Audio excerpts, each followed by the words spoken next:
Алелуя! Нека Бог да ви благослови, брати и сестри. Кажи на човека до себе си, ти си на правилното място. Халелуя! Нека Бог да ви благослови. Наистина, ние сме на правилното място. Но колко пъти през седмицата сме на правилното място? Халелуя! Нека да се замислим. Веднъж, два пъти на седмица. Защото Бог казва, не бой се, аз съм с теб.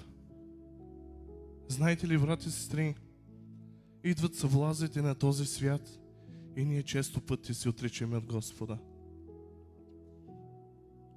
Но Той въпреки това не ни е оставил и не ни е забравил. Нека да се замислим какво прави Бог за нас. Знаете ли, тази седмица Бог ми откри нещо с животните, пасторе. И Бог каза, виждаш ли кравата? Аз създадах кравата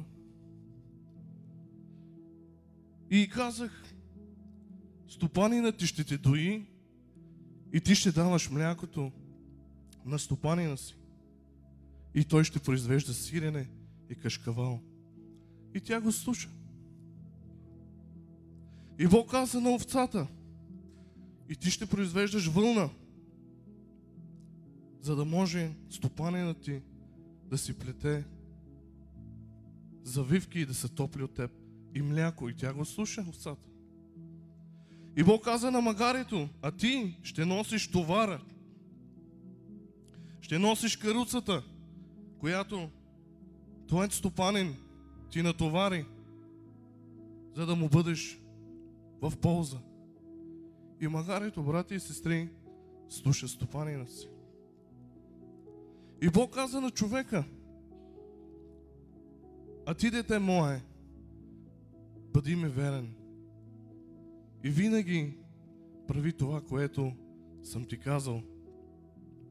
А ние слушаме ли това, което ни е казал Бог? Вижте каква е разликата, братя и сестри, между нас, хората, и животните. Животните, докато са животни, вършат това, което им казал Бог. А ние, хората, какво правиме? Колко пъти идва съблазата на света и ние се отричаме от Господа? Колко пъти идват съблазата на парите, съблазата на алкохола, съблазата на комара?